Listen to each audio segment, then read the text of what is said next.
Okay, let us see what do we have here for you guys today. By the way, please excuse my voice. Meron lang akong common colds, mga babes. Yeah, weather lang yan. So, yung mga babes, no? Okay, let us see. What do we have here for you guys ngayong araw? Stay safe everyone ha. Especially, no, meron tayong, bagyo, diba? Okay, at kung tama ang aking narinig sa balita, parang meron pa atang mga kasunod. Yan. So, ingat-ingat saan man kayong panig ng mundo. Okay, so let's go ahead and check these messages right here for ya guys. Just take only what resonates, alright?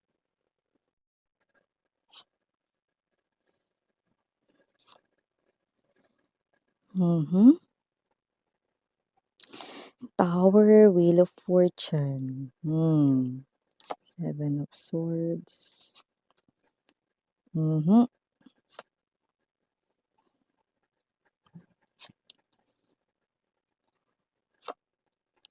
Okay. Okay. I got it. High Priestess, Three of Cups in reverse, Seven of Wands, Six of Swords, Four of Coins. Mukhang mga babes 'no, nagiging successful kayo. Yung iba na nararamdaman ninyo 'no, na gumagaan na rito yung inyo rito 'no, na life, nakaka-LL na kayo. Yung iba nagsisimula pa lang rito na gumanda yung inyo ritong takbo 'no, ng life 'no, especially sa inyo ritong career, job 'no, or ano man rito yung pinagkakakitaan ninyo. Nagsisimula ritong gumaan 'no, at nararamdaman mo na papunta na kayo sa energy ng pa-success at yung iba 'no, ito ay na ramdam niyo na. Dahil nakikita niyo na rito 'no, paunti-unti yung mga bagay na may napupundar na kayo, meron na kayo rito 'no, nagagawa for yourself 'no, nakaiipon na rin kayo ng malaki-laki compared or kumpara dati 'no. So, talagang nararamdaman mong suma-success ka na, gumaganda na yung life mo 'no. Paano mo malalaman 'no, 'di ba dati hindi ka nakakapag-travel kasi medyo tight ang budget mo 'no, pero nakakaluwag-luwag ka, nakakapag-ipon ka, nakakapag-travel ka na ngayon. So that is blessing, 'di ba? Ibig sabihin gumaganda yung kaperahan mo, gumaganda rito yung takbo ng iyong life 'no. In other words, suma-success ka at unti-unti mo na 'tong nakikita 'no, and hindi lang ikaw ang nakakakita nito, sweetheart. May mata ring nakatingin, nakamasid sa'yo. So yeah, before we dive into this reading 'no, okay, medyo nagpipintig yung paningin ko dun 'no. Sa Seven of Swords energy, ayan 'no, yun 'no, nagpipintig yung paningin ko rito, eh, oh. Tignan mo. Hmm. Bago ko ipaliwanag 'no, kung bakit gano'n yung nararamdaman ko, batiin muna natin ang lahat. Hi and hello there everyone, my name is Yan, welcome new subscribers.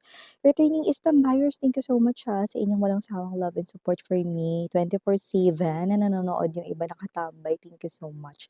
At yun nga 'no, wala tayo ditong gender, babae, lalaki, LGBT, lahat tayo welcome. Puwede rin pong i-switch ang mga roles dahil possible talaga magkapalit-palit kasi general reading ito. At the end of the day, lahat ay may free will na.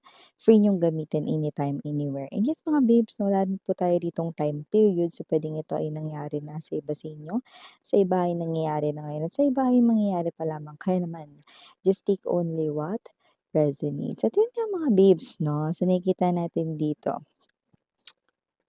There's someone right in here, no, na magbabalik sa inyong life ng biglaan. Like mapapatanong ka, bakit siya bumabalik? Yan, no? Bakit, no? At halos lahat kayo rito, mga babes, no?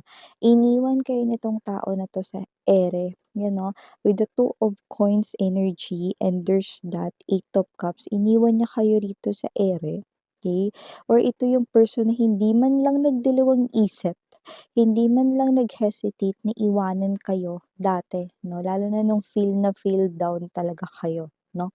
Nakita natin dito that this person right in here 'no, is someone 'no, na tinalikuran kayo rito kahit na, alam niya rito na may mga pinagdaraanan kayo, na nagsa-struggle kayo. Iniwan niya kayo dito sa area, iniwan niya kayo ritong mag-isa, tapos ngayon bigla siyang susulpot dito sa inyong harapan, eto.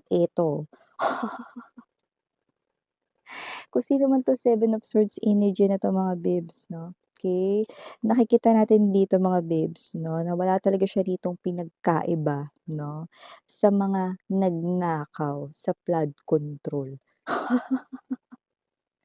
So nakita natin dito 'no, na itong person na 'to ay talaga naman 'no, na may nakulimbat dito mga babes 'no, sa inyo dati 'no, at yun ay bagay na alam mo 'no. So nakita natin dito na itong person na 'to with the Tower energy, Wheel of Fortune, this is someone right here 'no, na bigla na lang susulpot 'no, para, "Yeah, I just heard the word syunga," 'no.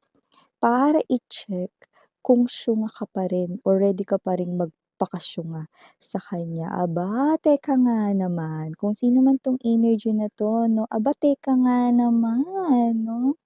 So balak nitong mangubra, balak nito 'no na magtangay rito sa inyo.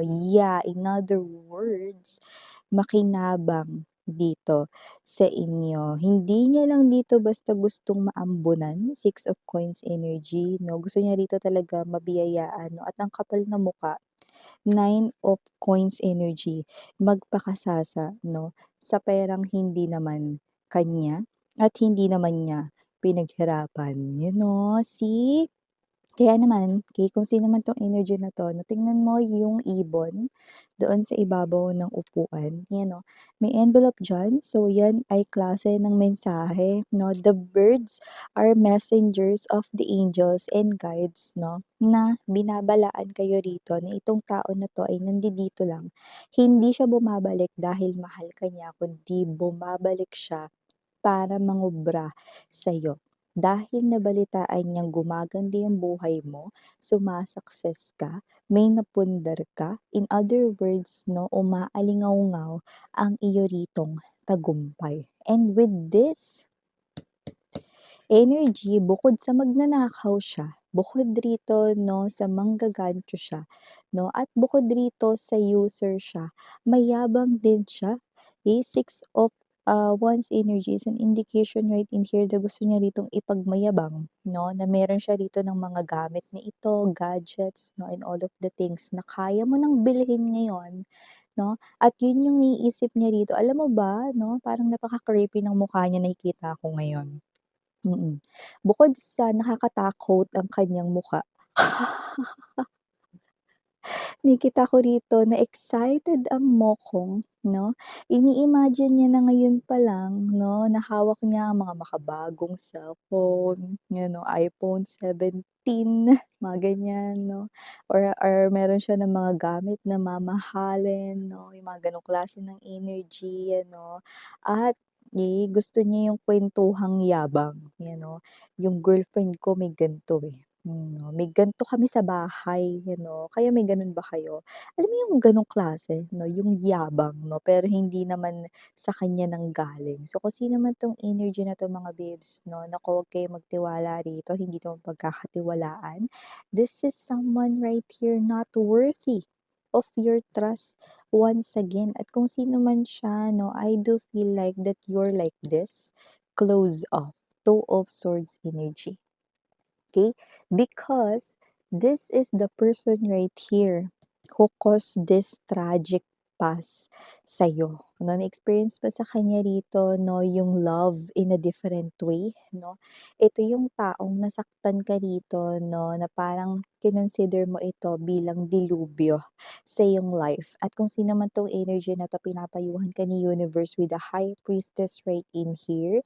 Okay? Stay being close off with that person and listen to your intuition 'no, na nagtabi itong high priestess at saka ito 'no, and look at this 'no, the bird with the envelope 'no, na may message, okay. Yeah, because the universe right in here is trying to tell you using your intuition, that this ex of yours is just coming back, not because he or she loves you, but because gusto niya rito, no, na makinabang sa kung anong meron ka. Kaya pag-isipang mabuti bago makipag-ugnayan muli sa kanya 'no, kasi yung iba nakita ko rito icha-chat kayo niyan, ite-text kayo niyan. Naku, wag niyo na 'tong replyan, 'yan ang nakikita ko dito 'no. Kasi nakikita ko rito ito rin ay isang klase ng mensahe na ime-message kayo nito nung gahaman na ito ime-message kayo niyan 'no, para makipagbalikan sa inyo 'no. Ngayong successful na kayo pero samantala nung nagsa-struggle kayo dati, hindi niya kayo pinakinggan, hindi niya kayo pinansin, iniwan niya kayo sa ere at kung ano-ano rito 'no. Yung mga bagay 'no, na ginawa niya rito na kabalastugan 'no, sinungaling siya rito, may mga natangay rin siya sa inyo, niloko niya rin kayo sa pera at posibleng may other woman, may other man pa ito with the Six of Coins energy right in here. But this is the person with this Six of Wands, no, na niyayabang niya lang ito, no, itong mga bagay na ito, no, ay kanya lamang na niyayabang. No? So, ibig sabihin parang, di ba sa kwentuhan, oy, alam mo yung girlfriend ko, kaming dalawa, couple kami ng ano eh, iPhone eh. Yung latest ngayon at hindi lang yun meron pa kaming AirTag, kumpleto kami may AirPods din kami, may Air Max kami 'no, 'di ba? Kaya puro air na yung nasa ulo niya, eh. Ang hangin-hangin, kaya kung sino man 'tong energy na 'to mga babes na naku, okey. 'Pag gano'n siya kalakas 'no, yung hangin ng ano, habagat 'no, kakaloka siya. Kaya kung sino man 'tong energy na 'to 'no, naku ite-text kayo niyan 'no, at alam niyo na porket nakaka-LL na kayo, nakakaluwag na kayo sa life 'no, ngayon naman na parang bigla siya ritong babalik ta's nakakaloka yung narinig natin kanina 'di ba? Okey. Gusto niyang tingnan kung kayo pa daw 'no, ay syunga pa rin sa kanya 'no, kung kayo ba ay kanya pa rin ditong mapapaikot at mapapasunod na, "Babe, alam mo bili kaya tayo ng bagong iPhone." Ay kahit anong gamit, ginagamit ko lang yung iPhone kasi yun yung isa sa mga latest ngayon 'di ba, yung iPhone 17. However, okey, high chance magpabalik talaga siya sa inyo niyan 'no, ang dupes ng test nito 'no, at yung iba naman 'no, hindi lang yan may mga mamahalin ring gamit 'no, and so on and so forth. So, the universe wants you to listen to your intuition about this person, okey? Kasi mararamdaman mo naman daw ito with the High Priestess and the Three of Cups kasi ang energy mo rito 'no, is someone na parang magtataka ka, bakit siya bumabalik? Dahil ba maganda na yung life mo, dahil ba suma-success ka na, dahil ba may pera ka na ngayon, dahil ba umuunlad na rito ang pamumuhay mo 'no. So, alam mo din yun sa sarili mo 'no. At ang pinaka-naaalala mo rin naman talaga 'no, with this person 'no, is siya yung klase ng person na iniwan kayo dati, 'di ba? At nasa isip mo rito, what if, okey, umikot ang gulong ng kapalaran 'no, at if ever lang naman na kung sakali lang 'no, na kung wala kang ganyan ka-success 'no, na trabaho, pera 'no, or kung, bumaliktad yung mundo, 'di ba? Baka iwanan ka niya ulit 'no, so isa rin yun sa nasa isip mo. 'Di ba? Kasi natatak sa isipan mo mang-iiwan 'to, eh. Kasi ang tunay na nagmamahal hindi nangiiwan sa ere 'no, kahit ano pang pinagdadaanan ng isang person kung mahal mo hindi mo 'yan iiwan. Hindi siya rito 'no, nagdalawang isip 'no, bago man lang niya kayo iniwan, iniwan kayo nito with the Eight of Cups energy right in here 'no. Tapos ang energy niya pa rito, ewan ko proud na proud 'no. Siguro kung may third party rito mga babes 'no, possible na nung time na yun, nakaka-LL yung third party 'no, nakakaluwag-luwag parang gano'ng klase ng energy at kung sino man 'tong energy na 'to 'no, this person is someone immature. Puwedeng iba sa inyo matanda pa 'to sa inyo sa age 'no, lumabas din dito.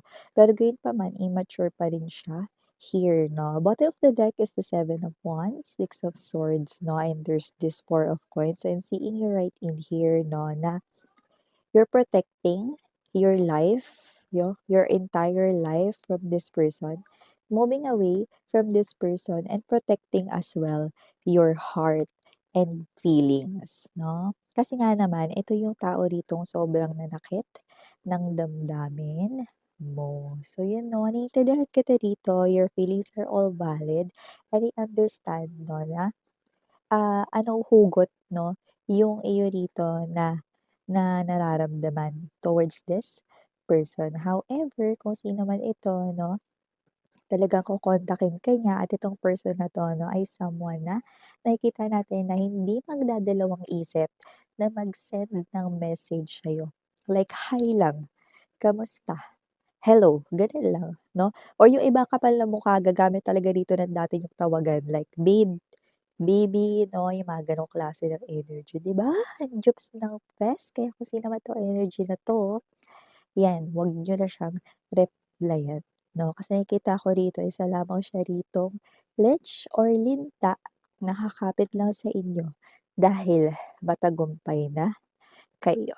So yeah, for the initials right here, yes, we do have andito letter N, andito rin letter R. We also have here the letter E, andito rin ang letter I. Mawawala ba ang letter S? We also have here the letter N, andito rin last but not the least, the letter P. So yeah, these are all the messages we've got right here for you, sweethearts. Thank you so much again, Yana on me. Sana ngayon, love and light. 안녕.